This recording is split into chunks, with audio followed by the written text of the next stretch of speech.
right. Good afternoon, everyone. Good afternoon. Oh, so nice. Okay. So a short while ago, as many of you saw for yourselves, President Biden convened cabinet members and agency heads from across his administration for a briefing on the 2023 Atlantic hurricane season, a meeting he has convened each year since taking office. The president was also updated on the ongoing wildfires across the nation and federal efforts to reduce wildfire risk in the United States. During the meeting, the president and his team discussed ongoing preparations for these extreme weather events, response plans for when they occur, and resources in place to help communities recover. The president thanked the brave first responders who work around the clock and put their lives on the line to keep our communities safe, and highlighted how the historic investments that are being made through his Investing in America agenda will make our communities stronger and more resilient. With that, my colleague, Admiral Kirby, is here to talk about our the support that we continue to give to Ukraine, and any other foreign policy questions that you all may have. Kirby? Afternoon, everybody. I'm just not ever going to get used to that. And I'll say good afternoon to you. No, it's not quite as enthusiastic. Maybe that's just because of me, not because of them. I think this week, as you all seen, Russia has continued to wage just a brutal, completely unprovoked war against Ukraine, launching yet more airstrikes and bombarding Ukrainian cities all across the country. In fact, in just this here month of May, Russia's launched 17 different air assaults against Kyiv, harming civilians, devastating civilian areas, hitting civilian infrastructure. Now, in response, the United States is going to continue to support Ukraine, help give them things that they need to better defend themselves. As part of all that effort, we've got an upcoming package here, which will be the 39th drawdown of equipment from the Department of Defense inventories using presidential drawdown authorities. We will use that package that we're announcing today to provide Ukraine with additional munitions for Patriot air defense systems, which Ukraine has been deploying quite effectively, as well as more Avenger air defense systems, Stinger anti-aircraft systems, and ammunition, of course, for the HIMARS, artillery, and anti-armor systems that the United States continues to provide to Ukraine. And I think, as you all saw on full display in Hiroshima, the G7, our allies and partners, stand firmly behind us in this effort, and we can continue that. We can continue to expect to see that support will continue going forward. That's it. All right. Okay. Thank you so much. Can you give us your reaction to the Chinese fighter jet that conducted what the Pentagon described as a, quote, unnecessarily aggressive maneuver over the South China Sea? What are the implications? What are the potential ramifications? And what could the fallout be for the U.S.-Chinese relationship? Well, it was unsafe and it was unprofessional. You heard the Pentagon speak to that, and you all saw the video for yourselves. You can see that they forced that RC-135 to go through the jet wash of the Chinese fighter, which just tells you how close it was, several hundred feet. That's dangerous. And one of the reasons we want to keep the lines of communication open, in fact, one of the reasons why we want to make sure we can get that military channel back open, is so that we have a way to talk to the Chinese about incidents like this one that could lead to miscalculation and misunderstanding and maybe getting somebody hurt. What is the status of trying to reopen those talks, particularly in the wake of dust up of defense? Right now, unfortunately, the military-to-military vehicle is just not open to us. It's one of the reasons why Secretary Blinken is so eager to get back over to Beijing. We want to get back to that spirit of Bali. We want to, our lines of communication open, and certainly we have used the diplomatic channel to convey our concerns over this particular intercept. But that's not the same as having mill-to-mill comms and having that available to you, especially when tensions are so high and the risk of miscalculations are also high. If I could just ask one on Ukraine. There were obviously the drone strikes in Moscow. Ukraine has denied that they're responsible for that. Yeah. What is the latest U.S. assessment, and could this be a sign that Ukraine's spring counteroffensive has begun? Well, we've seen the Ukrainian denial that they had anything to do. You're talking about the drone strike on the apartment building in Moscow.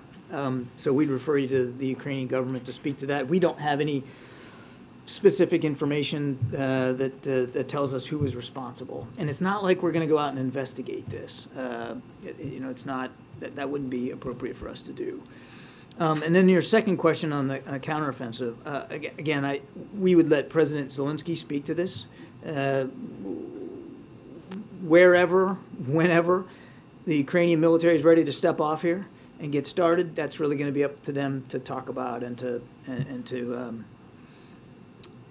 explain. I would just tell you that over just the last few weeks alone, there has been a lot of fighting and a lot of back and forth here, and I think I need to leave it at that. Thank you, Karine. Hi, John. I just want to follow up on China. I think from our conversations with administration officials, including Jake Sullivan, there was a clear message that both the U.S. and the Chinese want to move forward beyond the spy balloon incident. My question is, what about the investigation? Where are we? When can we expect the result of the balloon investigation? Will it be made public? And then I have a follow-up on North Korea. So just to be clear, there's not an investigation going on. There was forensic analysis done on the material that we recovered from the payload of the spy balloon. That was done by the FBI and Quantico largely. And I don't know the status. I don't know whether they're complete or they still have things they're sort of looking at. But I wouldn't expect, and I've said this before, that we're going to lay all that out for the public. This was a espionage piece of equipment. And we want to get a better handle on it, understand it for our own national security purposes. So I would not expect that we would, lay some sort of public summary of everything we've learned. This was a capability, a surveillance capability that we certainly knew and were tracking that the Chinese were trying to develop and to improve. We exploited it when it was in the air, and we exploited the material that we recovered. And on North Korea, in the context of the spy satellite that they just launched, can you give us an update on where we are in terms of the U.S.-South Korea nuclear consultative group that the President Biden and President Yoon agreed on under the Washington Declaration? Is that all set up? Is it operational? And did the spy satellite incident kick off any elements of that? The answer to your second question, as far as I know, no, that the spy balloon didn't have an effect on us. You're talking about the Washington Declaration and the consultative group with South Korea. I don't believe that the spy balloon had anything to do with that. I'll go back if I'm... Oh, I'm sorry. Oh, spy satellite that North Korea launched. Yes. So I think my answer still would be no. I mean, this was put in place before they decided to try this launch over the weekend. That said, the declaration and the consultative group was certainly established as a result of the continued provocations by the DPRK over so many months here, if not years. And it's a way to help improve our ability to be responsive to whatever threats there might be. Now, as for the status of the group, I'm going to take the question for you. I don't know exactly where they are in the process. I mean, it was announced when President Yoon was here, and the teams have been working on it. Where they are in the timeline, I just don't know. Really quickly, on the diplomatic side of it, I mean, we know that there's this whole extended deterrence push for both South Korea and then also Japan. And on the diplomatic side of it, you mentioned and other officials have mentioned that the invitation is open for North Korea anytime. But has there been any kind of specific push on the diplomatic side to entice them to come back to the negotiation table? We have been clear and consistent since the beginning of this administration that we're willing to sit down with the DPRK without preconditions to talk about the denuclearization of the peninsula. We make that case all the time. I don't have the last conversation to read out to you, but it's been a consistent message that we have delivered in various ways to the DPRK, and to date they've yet to take us up on that. So just following up on some of the president's remarks regarding Turkey, he said that there would be another call or another engagement with Erdogan in the next week. Do you have any finer detail on when exactly that call is going to happen? And is it fair to say that the main agenda item on that call is a deal where the U.S. will provide F-16s in exchange for Turkey agreeing to let Sweden into NATO? I don't have an update for you on when that conversation will occur. Certainly, as we get closer to another conversation with President Erdogan, we'll keep you informed.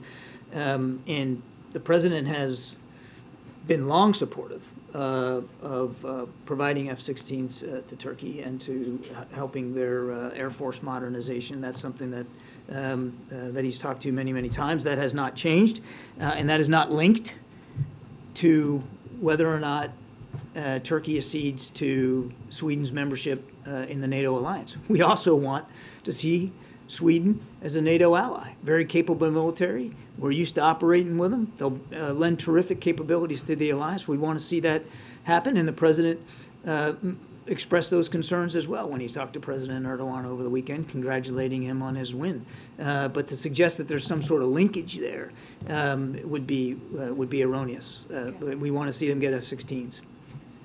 On Ukraine, can you clarify for us again the U.S. policy here? Because it says that as a general matter, Ukraine shouldn't strike inside Russia. What exactly does that mean, general matter? And does Ukraine, you know, a country that's been under attack for more than a year, not have a legitimate right to attack its aggressor back on its own territory? We don't tell them where to strike.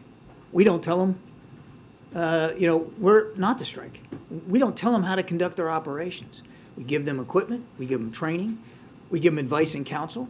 Heck, we even do tabletop exercises with them to help them plan out what they're going to do. But ultimately, President Zelensky and his military commanders decide what they're going to do from a military perspective. And they decide what they're going to do with the equipment that has been provided to them and that they now own.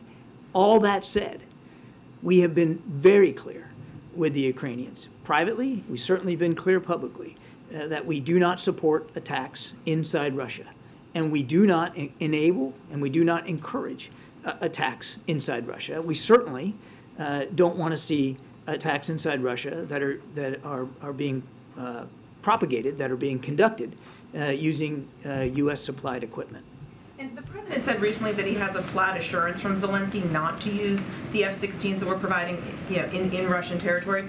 Are you confident that that assurance still stands?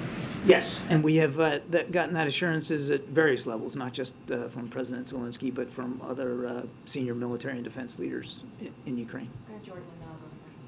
Thanks, John. Elon Musk and Jamie Dimon were among several U.S. business executives who've recently traveled to China. They've met with some high-level officials there. Is the administration going to reach out to them to glean what they said, given your difficulty in communicating with senior officials there? And also, is there any hope that this business-level engagement with Chinese government officials might help a thaw in the current state of U.S.-China relations? I don't know of any plans to reach out overtly, proactively to these business leaders, specifically about their trip. Certainly, if they choose to share some insights and perspectives, we'd obviously be willing to hear what they learn, but it would be really up to them to decide whether they want to do that. We're not. There's no plans that I'm aware of anyway to reach out, actively to pull that from them. We've long said that we know our two economies are interconnected and linked, and we have to figure out how best to manage that so that that interconnectedness doesn't put our own national security at risk. You talked. One of the outcomes of the G7 in Hiroshima was a discussion about outbound investments and whether and to what degree certainly the United States is going to take a look at how much is being privately invested in China that could have national security implications for the United States. So that's something that we're going to have to continue to work through. Whether or not this visit is going to help us along in managing that economic competition, I think that remains to be seen. Yes, thanks, Karine. John, are you in talks currently with the Iranians? Did you send any message through the Omanis? I'm sorry, can you repeat the first part? Are you in talks with the Iranians? With Iran? Did you send message through Oman? We have multiple ways of communicating with the Iranians. I'm not really sure I understand what you're getting at. Nuclear deal. the JCPOA is just not on the agenda right now. We're not focused on that. Now, nothing's changed about the fact that we want to make sure Iran doesn't get a nuclear weapons capability. The president still believes that a diplomatic solution to that would be highly preferable, but the Iranians were not negotiating in good faith. They've shown no inclination to move in that direction, and given all the other domestic strife inside Iran and the support that Iran's given to Russia in Ukraine, then we haven't prioritized talks on the JCPOA. And also then the army walked away from the negotiations taking place in Jeddah. What implications? You're talking about the Sudanese armed forces? Yes. Yeah, look, that's unfortunate. You know, we want to see the fighting stop. We want to see the aid get in, and it's hard for that aid to get in to people in Khartoum and around the country that desperately need it, food, water, and medicine. So it's highly unfortunate that they chose to walk away. We want them to take the opportunity for peace seriously. We're certainly serious about it.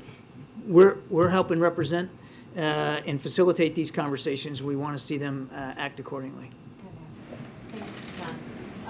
Tara Reid, who was an aide to then Senator Biden back in the 90s, and then in 2020 accused him of sexual assault. She announced yesterday she's seeking citizenship in Russia, and she feels safer there. Does the White House have any reaction to that announcement, given the accusations that she's made against President Biden? We'd be loath to comment on the musings of a potential Russian citizen. That's really up for her to speak to. Does the White House believe that her allegations may have been motivated by her allegiance to, affinity for Russia? Difficult to say. I mean, I can't get inside her head and speak for her motivations and intentions. That's really for her to speak to. The one thing I will say is that the allegations that her life was at risk by the United States government, absolutely false, baseless. There's nothing to that. The Wall Street Journal reported yesterday about these discussions among European leaders and the Ukrainians about the potential for a Ukraine peace summit ahead of the NATO summit in Lithuania this summer. Is the White House involved in any of those talks, and is that something that President Biden would potentially attend? Well, we've been talking to the Ukrainians for many, many months now about President Zelensky's 10-point proposal for what he calls a just peace, and we're trying to work with his team to help actualize that, operationalize that, see if we can't get that moving. Obviously we support moves towards peace, but in order for any proposal, no matter who it's nominated by or put forward by, in order for it to be credible and sustainable, it's got to have the support of President Zelensky. So what we're focused on is working with our Ukrainian counterparts on operationalizing their 10-point proposal for a just peace, and we'll see where that goes. And would there be any value in holding that kind of peace summit if Russia wasn't invited and wasn't involved? I think you first got to work with the Ukrainians, as the president said, nothing about Ukraine without Ukraine, to make sure that there's a credible proposal that can be moved forward. But where and when, or even if, the Russians can be brought to a table, that's got to be President Zelensky's decision. That's not something the United States is going to litigate on him. He has to be ready to sit down and talk. And the conditions have to be amenable to him. And then you can move forward with seeing whether the Russians can be a part of that. I would remind here that Mr. Putin has shown absolutely zero inclination. It's a great academic question. Shouldn't the Russians be at the table? Yeah, eventually, if there's gonna be a negotiated peace, of course. But again, President Zelensky gets to determine that, and the Russians have shown no inclination of being interested at all in a negotiated settlement. In my opening statement, just this month of May, 17 strikes on Kyiv alone, let alone other places throughout the country. So this is not the act of a leader. This is not the act of a nation that has any serious design on diplomacy right now. Go ahead, Michael, then we'll go to that. Could you give us an update, John, on efforts that the United States is making to get Evan Gershkovich back and any other prisoners? There's U.S. prisoners in Iran. There's folks elsewhere that have been, the potential subjects of potential prisoner swaps. Are any of those efforts coming to fruition or advancing in ways that make you all optimistic? All I can tell you, Michael, is that we're working on all these cases very, very hard. I know that's an unsatisfying answer to you, but I hope you can understand why we wouldn't publicly negotiate here and publicly disclose the conversations that we're having. Certainly Evan, Mr. Whalen, and there are, as you are right to say, there are wrongfully detained Americans elsewhere around the world, and we're working on that very, very hard. Each and every case is important. Each and every one is a priority, and we're doing what we can. Each case is also unique and different and has to be handled differently. And what you put forth is going to be obviously different in each case in terms of its palatability to the other side. So we are working them all hard. Is there anything that makes you optimistic on any of those cases? I would just say that we're working each one very, very hard. I don't know that I could stand here and give you a grade level in terms of optimism. What I am confident about, what we are confident about, is that we're putting a good faith effort in on each and every case, because each and every one is important. Thanks, John. Quick question about Kosovo. As you know, there's been quite a few tensions there over the last few days. Yeah. The Prime Minister said today that the U.S. response has been an overreaction. I'm wondering if you could react to that. And then secondly, whether the U.S. feels that the Serbs have a point that the low voter turnout suggests that this may not have been a legitimate election, or these elections, I should say. Yeah, I didn't see the Prime Minister's comments about our reaction, so I'll just reiterate our reaction, which obviously we believe in, and that's that all parties should take immediate actions to de-escalate the tensions. We strongly condemn yesterday's attacks against troops from the NATO-led KFOR mission. These attacks, which injured numerous peacekeepers, absolutely unacceptable. Prime Minister Kurdi and the government of Kosovo should ensure that elected mayors carry out their transitional duties from alternate locations outside municipal buildings and withdraw police forces from the vicinity. Likewise, President Vučić and the government of Serbia should lower the security status of the Serbian armed forces and urge Kosovo Serbs to halt challenges to KFOR and to refrain from further violence. We want to see this de-escalated. We want to see the violence stop. That's our reaction, and I think it's difficult in any way to look at that and think of that as shrill or hyperbolic in any way whatsoever. Thank you. Two questions, John. First, to follow up my colleague's question, you said that the Ukrainians could start their counteroffensive wherever and whenever. I just want to clarify, do you really mean whenever? Because they're running out of springtime to start a spring offensive. It's going to be up to President Zelensky. Yeah, I meant whenever. Now, I was talking in general about all their operations. We haven't been dictating to them since the beginning of this war where they're going to operate and how they're going to do it. We've been helping them, giving them advice, giving them tools, training, but it's up to them to make those decisions. The counteroffensive is no different than other operations they have conducted, whether they're defensive or offensive in nature throughout the course of this war. President Zelensky is the commander-in-chief. He gets to decide how his troops are going to behave on the battlefield, where they're going to fight, where they're going to defend, where they're going to go in the offense, and the when is absolutely a part of that. I mean, any offensive operation done by any military, the timing is crucially important. And it's also one of the things that you want to protect as much as you can, your sense of timing. And so, yes, it's absolutely up to him. And you also mentioned that the administration opposes any attacks on Russian territory, including using Ukrainian equipment. Why is that? We've spoken about this for so long. The president has had three main priorities here for the last 15 months. One is obviously to support Ukraine, and I just announced another package today. I think it's pretty clear that we're doing that. Number two is to support our NATO allies, and we have bolstered now, increased our footprint to 100,000 troops on the European continent alone, and kept them there to protect and to help to make sure we're meeting our commitments to NATO's eastern flank. And the third one is to avoid World War III. I think we can all understand that a war that has already escalated way beyond the level of violence justified. In fact, there was no violence justified against Ukraine. I think we can all agree that a war that escalates beyond that, that actually does suck in the West and NATO and the United States is not only not good for our national security interest, it is not good for the Ukrainian people. It's not good for the people all across Europe. It's certainly not good for the Russian people. So we have had that as part of the thinking since the beginning. John, just on the Ukraine aid, the value is about 300. That's right. And then how many more drawdowns do you expect before you'll have to seek additional funding from Congress? And then just lastly, how does the debt ceiling process, the struggle that we've seen, bode for getting additional Ukraine funding in the fall?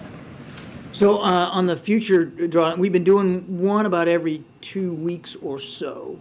And this one is consistent with the last 3 or 4 in terms of the amount and the kinds of material that's in it. We're going to be able to keep that up based on the funding we have available to us throughout the rest of this fiscal year.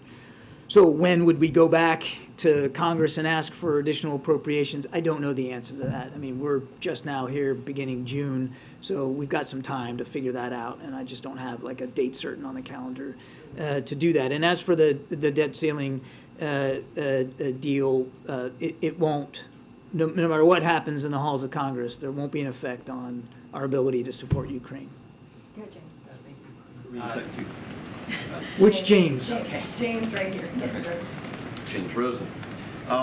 Thank you, Karine. And Admiral, 2 questions. First, on Ukraine.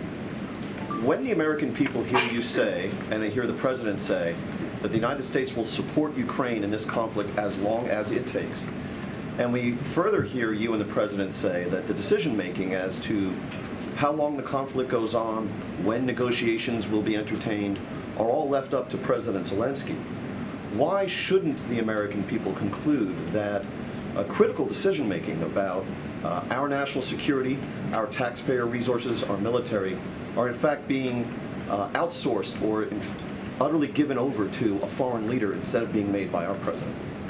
These decisions are being made by certainly the Commander-in-Chief, but with full support from not only both houses of Congress, but both parties up on Capitol Hill. There's been tremendous support for that.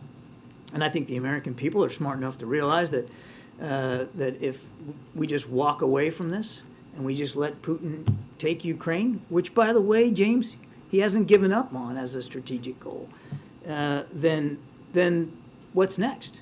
And if you think the cost in blood and treasure right now is high, think about how much exorbitantly higher it would be if, in fact, we just simply, all of us, walk away from this. Because it's not just the President that says as long as it takes. Every G7 leader repeated that same phrase in Hiroshima. We all want to see this war end. And we'd love to see it end right now. And as you've heard me say a gazillion times, it could end right now if Mr. Putin would do the right thing and pull his troops out. But short of that, and he's shown no indication of being willing to do that, we got to make sure that Ukraine can continue to succeed on the battlefield so that if and when it comes time to talks, President Zelensky can do that with the wind at his back. Nobody, except maybe Mr. Putin, wants to see this war continue. You think the Ukrainian people want it to go on for one more day after all the suffering that they've gone through? But we can't just walk away from this, and the American people, I think, understand that. On the other subject, if I might, I want to return to a colloquy that you and I had on one of your Zoom briefings. And I know everyone in this room is very grateful that you conduct those Zoom briefings. What's puzzling to me, and I suspect others, is that those briefings are not transcribed, and the transcripts are not disseminated, and they're on the record. So if I could just use this opportunity first to register mild protest that we should receive transcripts of those briefings. We're not currently. Secondly, the colloquy you and I had was about whether China and Russia, or either one, should be considered an evil regime. President Reagan described the Soviet Union as the locus of evil in the modern world. George W. Bush referred to an axis of evil after 9/11.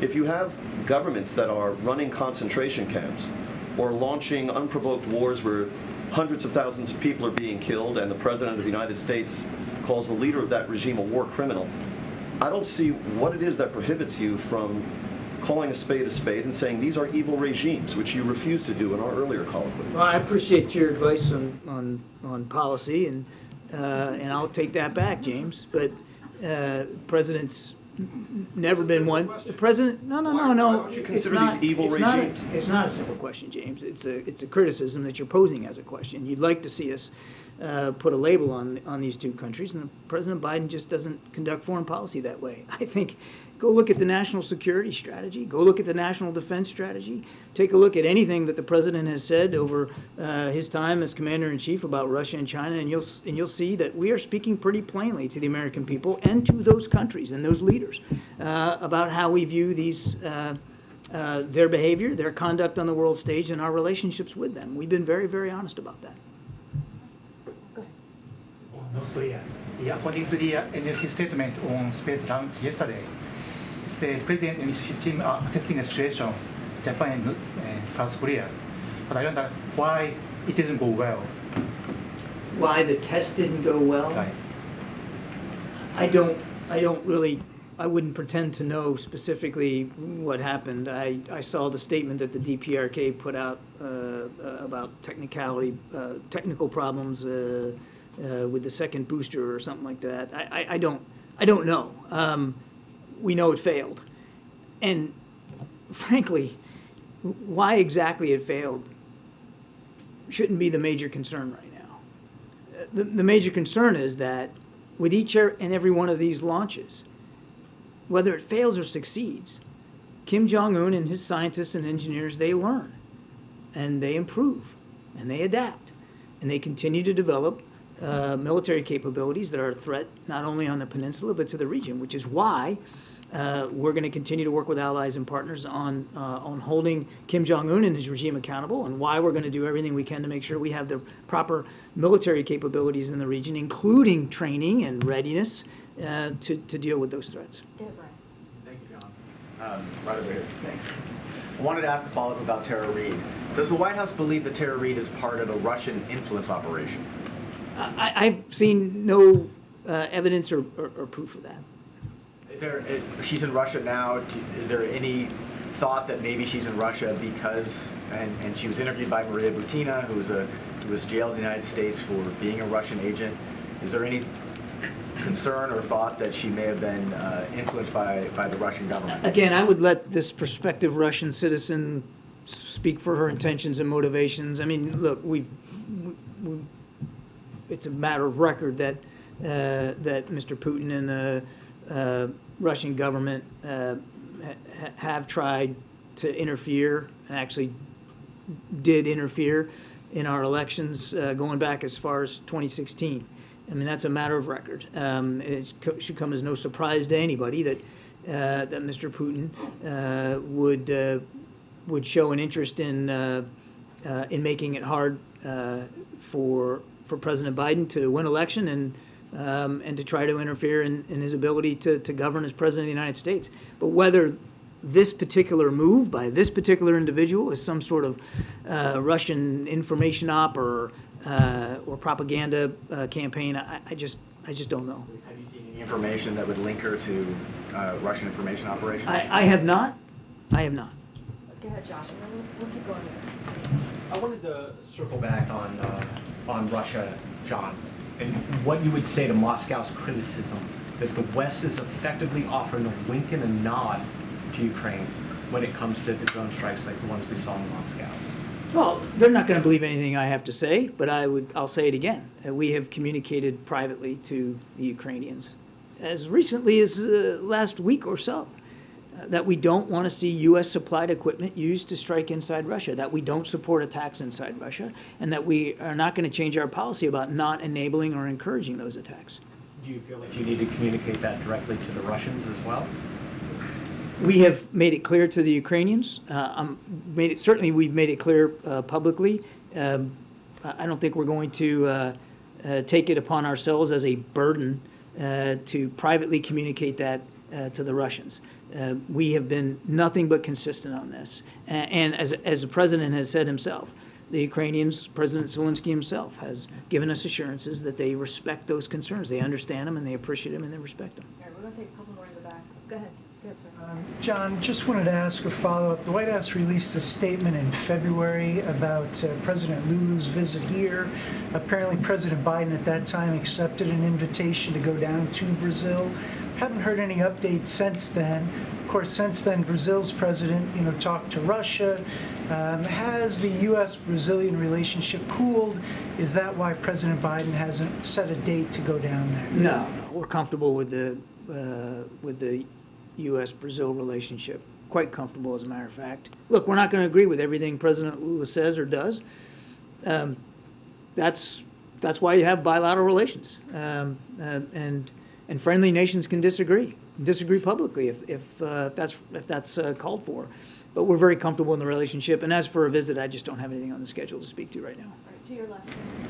Thank you, John. Last week, Microsoft and Western intelligence agencies reported a state-sponsored Chinese hacking group targeting U.S. critical infrastructure since 2021. And Microsoft described it as one of the largest Chinese cyber espionage campaigns. Do you know what has been targeted, and how does the administration plan to address this with China? No, I'm going to have to take your question. Sorry. Good.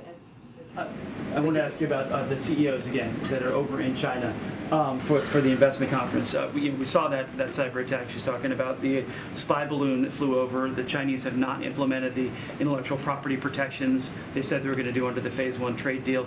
So this level of representation in China right now, does that send a bad message that there'll be no repercussions no matter what China does? These CEOs really should be allowed to speak for themselves and for their travel. There's never been some sort of fiat by the White House or the U.S. government that the American business executives can't travel to China and can't conduct business as they feel is appropriate. We view our relationship with China as a competition. Now, we've spent a lot of time talking about the security component of that, but there's also an economic component of that. You also heard in Hiroshima, you were there, that these G7 leaders, they have concerns about unfair trade practices, employment practices, intellectual theft, and certainly the potential risks of outbound investments in China. And they came away from Hiroshima unified about those challenges presented by the PRC and about acting again according to their own dictates. Every country's got to do it for themselves. We will do it our way to protect national security in a way commensurate with these outbound investments concerns. So, is there a timeline? Is there a timeline? Is there a timeline for when we will address what you're talking about? I don't have a timeline for that. No. Thank you. Thank you, Karine. Thank you, John. This is Mushfiq representing South Asia Perspectives. Very quick question on Bangladesh. Bangladesh government filed cases against Nobel laureate economist Professor Muhammad Yunus, who is also recipient of the Presidential Medal of Freedom. And United States announced visa restrictions just ahead of election to support free, fair, and credible election. But Bangladesh regime is filing cases, Nobel laureate, not only Professor Muhammad Yunus, all other political leaders, one after another. So what is your comment? And they are describing that piece of the restrictions announced that this is their favor, and the government, US is supporting the election which will be held under running Prime Minister Sheikh Hasina. Where is the opposition and the civil society groups demanding an election under a neutral caretaker government? So what is your comment over all this? You're going to have to let me refer you to the State Department on that one, buddy. All right, Rob. On the Chagos Islands, what representations has the administration made to the British government about talks it's holding with Mauritius over handing over the Chagos Islands? I have to refer you to the State Department on that one, too. I was not ready for Mauritius today. Are there any concerns at all about encroaching Chinese influence around? You're going to have to let us get back. Owen. John, good afternoon. Thanks, Karine. Good afternoon, Admiral. Two questions, one on Nicaragua, the other on Ukraine. First, Nicaragua. The dictatorship there continues its persecution of Catholics, the latest accusing the Catholic Church in Nicaragua of money laundering. Human rights defenders say that is absolute baseless. It's BS. This Daniel Ortega, has imprisoned Bishop Alvarez for decades, expelled 32 nuns from the country, confiscated church buildings, shut down media outlets. Quite simply, what is the White House message to Daniel Ortega? Yeah, so look, there's been a dramatic deterioration of respect for democratic principles and human rights by the Ortega-Murillo regime, including the harassment and imprisonment of democratic leaders, members of political opposition parties, faith leaders, as you rightly said, including from the Catholic Church, students and journalists. This is all unacceptable. We condemn these actions. We've already taken a number of actions to promote accountability for the Ortega-Murillo regime's actions, including by imposing sanctions, and will continue to do so. Separately, in Ukraine, Pope Francis, as you know, has put together a peace mission to try to end the war in Ukraine. Simply, does the White House believe the Vatican can help achieve peace there? We believe that, as I said earlier, that there could be many helpful interlocutors in trying to get to a peace proposal.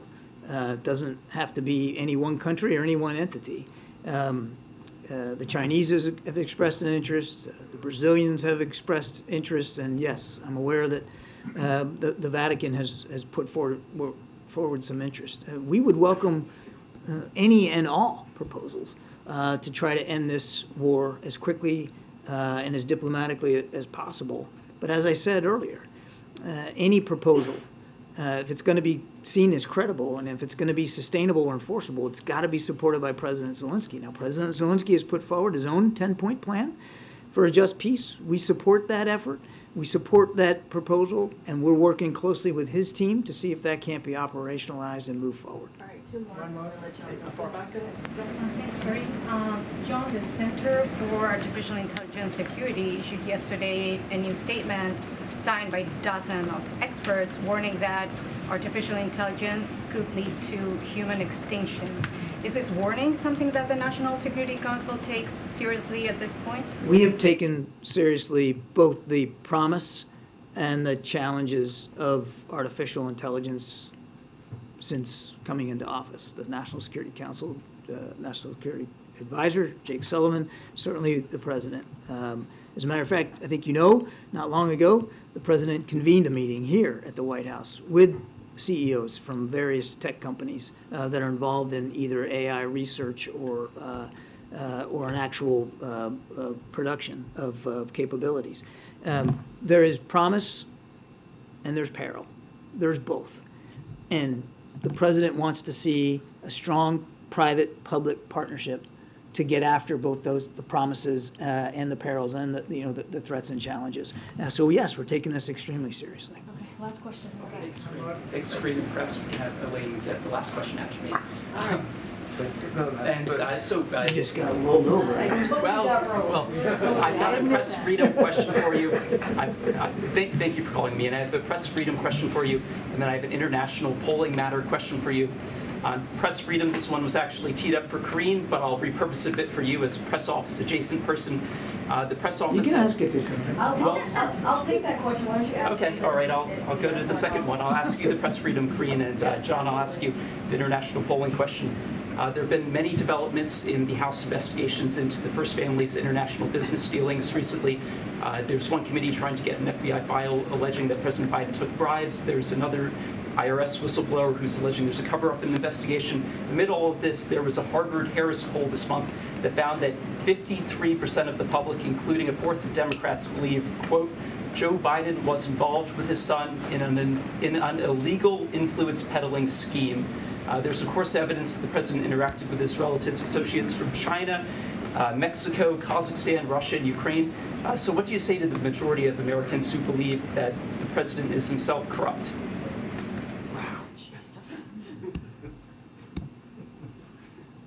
Can I take that question? The president has spoken to this. The president has spoken to this, and there's nothing to these claims. And as for the whistleblower issue that you talked about, and the document, I believe the FBI has spoken to that, and you're going to have to go to them on that. All right, let's go. Let's go. Thanks, Karine. Thank you. All right, thank you so much, Admiral. Appreciate your time. spent about 40 minutes out here, so we try to get to as many people as possible. All right, Josh, kick us off, and I get to see you like twice in like 6 days. It's amazing. Yeah. So let's get back to everyone's favorite subject. What is that? Oh. We can't do enough stories about it. House Speaker McCarthy. He appears to have proposed forming a commission to find ways to address the federal debt. Did this come up in the budget talks, and does the White House support the idea? So here's, as you know, Director Young was here. She was part of the negotiation process. So not going to go beyond what she shared here to all of you just yesterday. Certainly not going to go in depth into what was discussed. What I can say and will share is that, and you guys have heard us say this many times, we are proud of this agreement, this bipartisan, common sense agreement that we believe that should get passed out of the House and the Senate and to the President's desk. You all saw the CBO score just yesterday, where it talked about how it's going to reduce the deficit by an additional $1.2 trillion, which is incredibly important as we talk about the deficit. This is something that the President takes very seriously, $1.7 trillion that he was able to reduce the deficit in his first 2 years. So again, takes this very seriously. He thinks it's incredibly important to deal with that issue in a real way, which is why he has put policies forward, economic policies forward, that deals with the deficit in that way. I'm not going to speak to what it is the Speaker is trying to do, the commission, or whatever he is trying to put together. That is a question for him and how he, the path that he chooses to take. What I can speak to is what the President has done and what we hope to see in the next day or so. All right. Go ahead, Peter. Thank you. What is President Biden's top domestic priority? Well, we've always been very clear that his economic policy is something that's important, especially when he walked into this administration. The economy was on its head because of the COVID response that was not existing and not with the last administration, and what the president had to do, right, to make sure that we were dealing with COVID, to make sure that we were dealing with the economy. And so he put forth, along with Democrats, and also in a bipartisan way, some historic pieces of legislation that turned the economy around. When you think about 12.7 million jobs created, when you think about unemployment at the lowest that we've seen in 54 years, that has been a top priority for the president, and it continues to be. And lowering prices as it relates to the economy certainly is something that the president takes very seriously and continues to work on with his team. And so today's talking about climate. There's a lot of action with China, and you mentioned high prices. So what is the top priority overall? He is the president of the United States. There are multiple issues, multiple topics that the president has to deal with. That is the job of the president, right? He talked about climate. It was not just about climate. It was about how we foresee the season coming up with hurricanes, the fires that we've seen across the country, how we're dealing with that in this country in a serious way, protecting lives, protecting communities, thanking the first responders. That's important, and Americans care about that across the country. We've talked about the bipartisan budget negotiation, which is incredibly important, right? Because we're talking about how to deal with the economy for the American people in a way that helps all, and also make sure that we do not default. All of those things are important. All of those multiple issues are something that the president has to deal with on a daily basis. And one more, why hasn't TikTok been banned yet? Look, as you know, there's a CFIUS review. I'm going to just leave it there. It's being reviewed by that committee, and so the president thinks it's an important issue to deal with, but I just don't have anything else to add beyond that. Go ahead, Kristen. Thank you, Karine. Congresswoman Jayapal has said she's going to be a no on the debt limit and budget deal. What is the White House's reaction to this, and how confident are you that this is going to pass the House? So look, the president actually talked about this a little bit right before, at the end of his meeting with the cabinet members, as he spoke about how we're going to move forward with dealing with these hurricanes and clearly fires that we're going to see this season. And so the president talked about how he sees the plan is moving forward as it relates to the bipartisan bipartisan, common sense budget negotiation, and he said that when he lands, by the time he lands in Colorado, that he hopes that the House would have moved forward. So we believe it's going to happen. We believe this bipartisan agreement clearly should get both Republican and Democratic votes in both the House and the Senate. As it relates to your question about the Congresswoman, look, we're not going to speak to any individual member and how they vote. What we can say is that we've had conversations with Democratic members across the ideological spectrum to talk about the bill. You know, we had Director Young here talking about what her job, she sees her job being, is giving in the information about what came out of this bipartisan agreement. Look, it prevents catastrophic default, as you've heard us say. It protects the gains that this president has made over the last 2 years as it relates to the economy.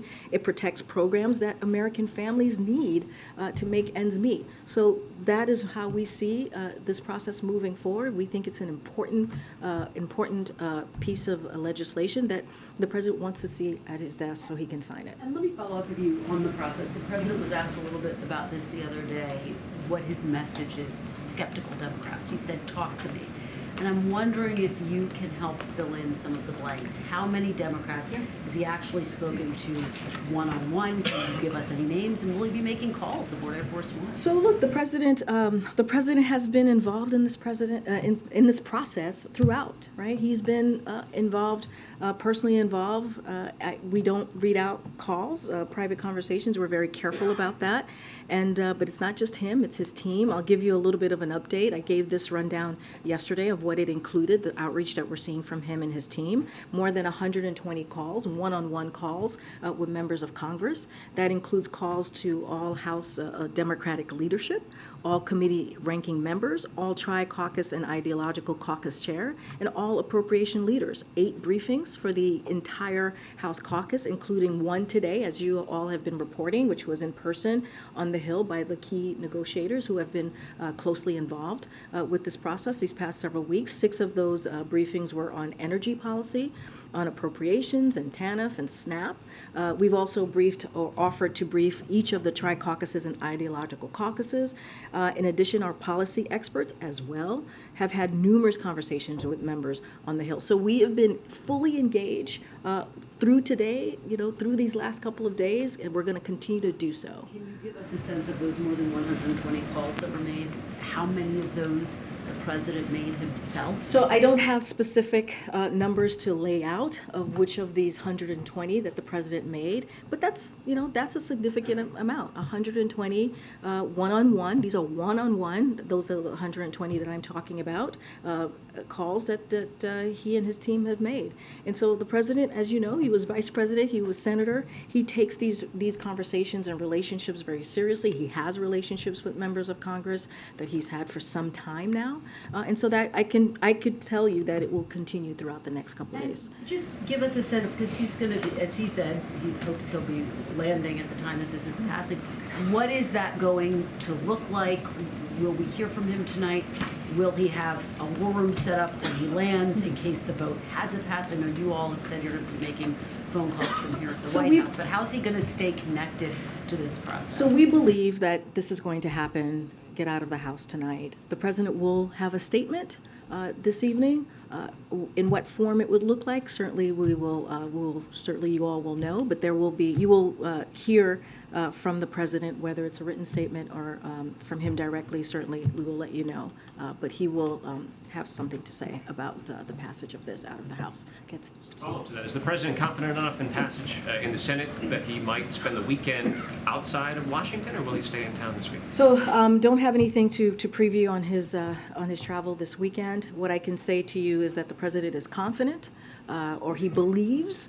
He said this, his words. He believes that this is going to get out of the House. It's going to get out of the Senate. It's going to be at his desk before June 5th, and he'll get to sign it on behalf of the American people, because this is incredibly important to make sure that we do not have a catastrophic situation on our hands as it relates to the economy. This is about protecting almost 8 million jobs. This is about protecting health care.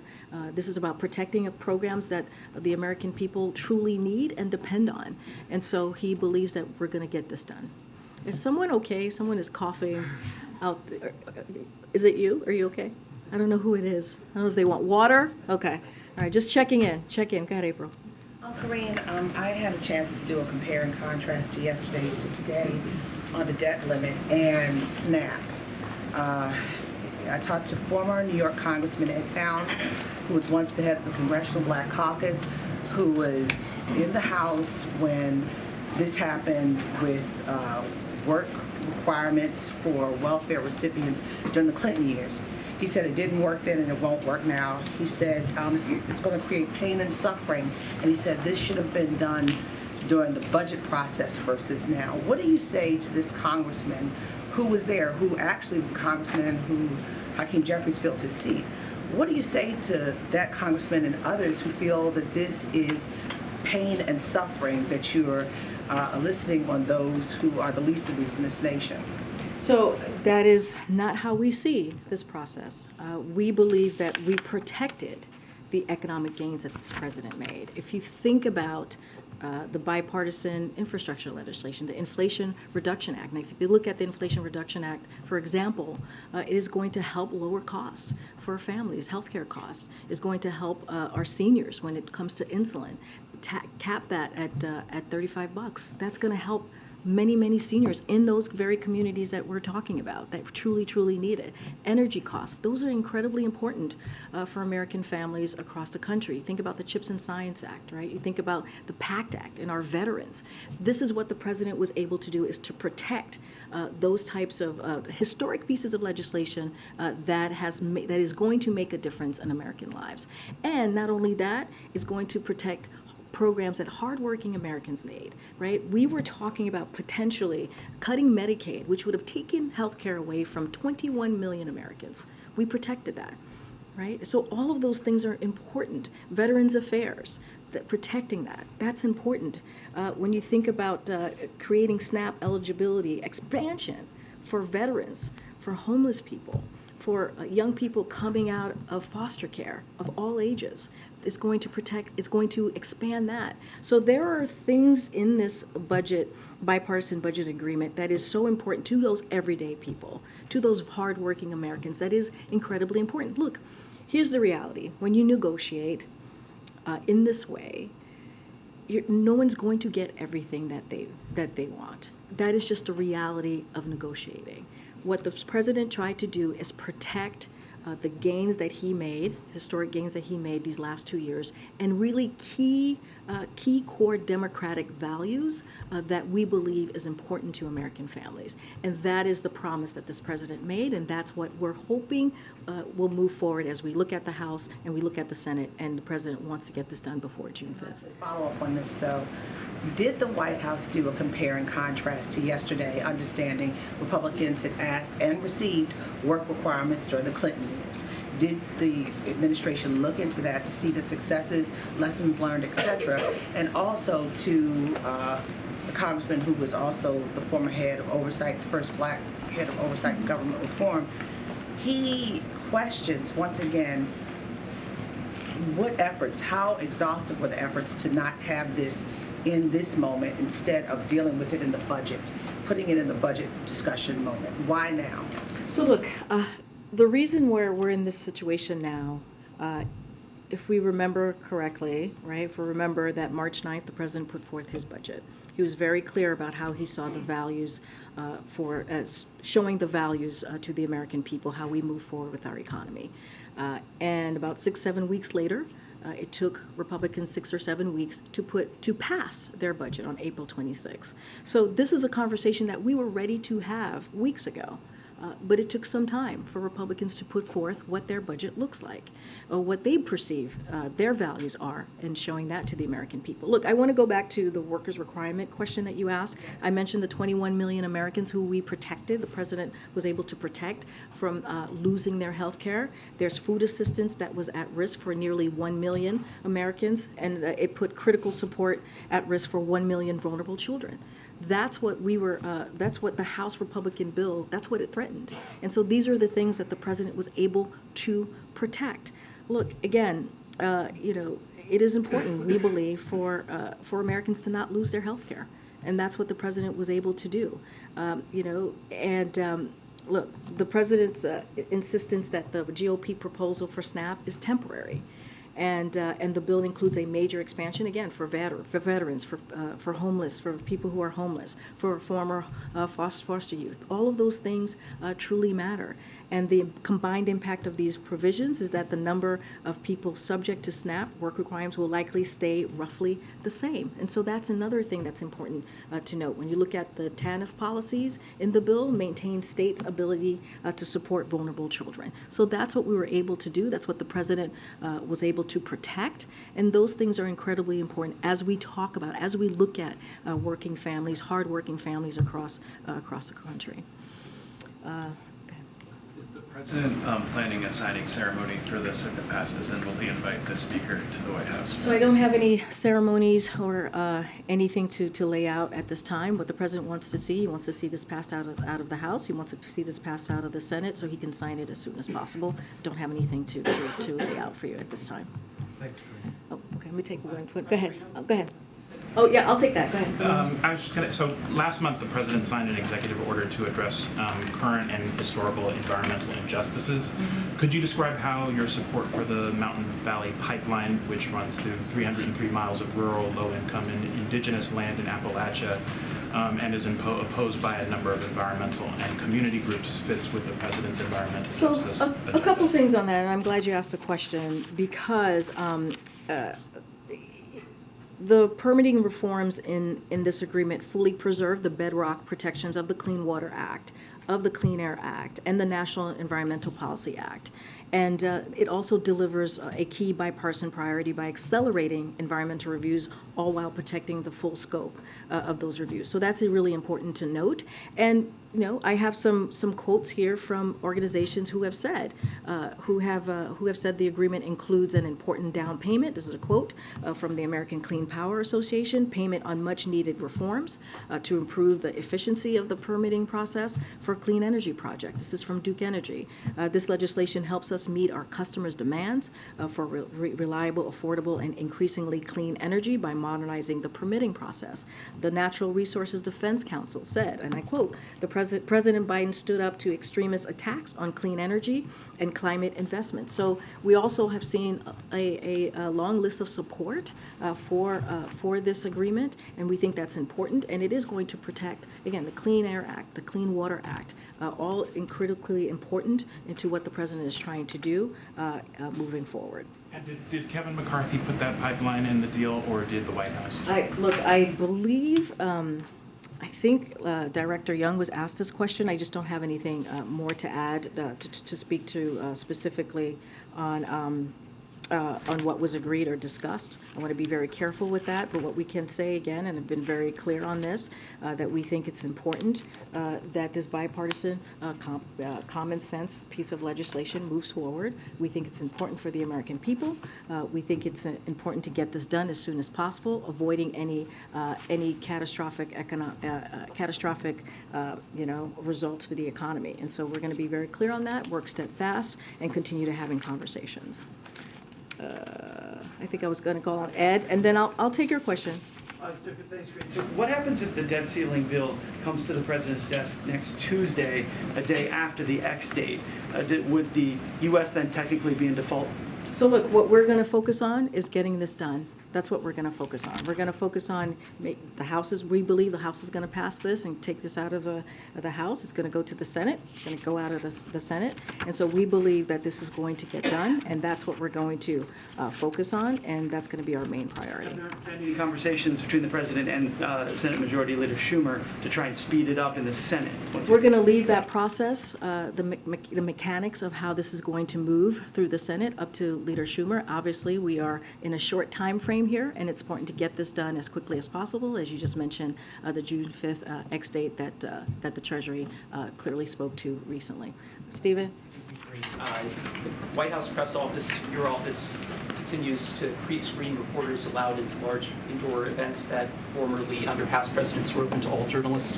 Last June, almost a year ago, 73 journalists, including reporters from nearly 2/3 of the seats in this room, signed a letter calling the process antithetical the concept of a free press, and the Correspondents Association also has lobbied for it to be done away with.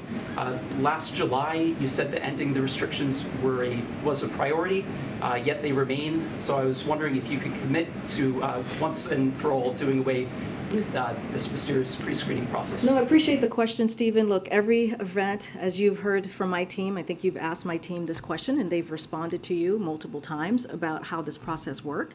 Every event is different, but no matter what the venue set up, we always credential as many reporters in the room as possible. That's what we try to do here. I know you've been in many of those events. I know you've had an opportunity to ask the president a question multiple times, and so you can speak to that for yourself as well as the opportunities that you've had to be in these events. So we've also been able to substantially increase, as you've seen us do these last 2 years, the number of credentialed press and events on campus as COVID has eased. And so that is something that we have been consistent about. That is something that we have done. And so look, we want to continue to make sure that you guys have access to him, to the president. We think that's incredibly important. And you've seen us take actions. You've seen us take action over the past several months, and you've been yourself have had the opportunity to be in those rooms. I'm going to. Are you still committed to rolling back this restriction and ending the pre-screening process? Here's the thing: there is no restriction. Every event is different. Every event plays to the room that we're in. We have expanded credentials over the past several months. You are aware of this. You have experienced this. We have talked to you outside of this briefing room multiple times about this. And this is something that clearly, as COVID has waned, we've taken this very seriously and has taken in the comments and the requests that's come from this room. And also, I just want to answer James's question about the NSC. Hold on. There's another question too. NSC. We've heard those requests. We're going to work through that with the NSC comms to make sure that you guys have transcript of those gaggles. All right. Thanks, everybody. Thank you.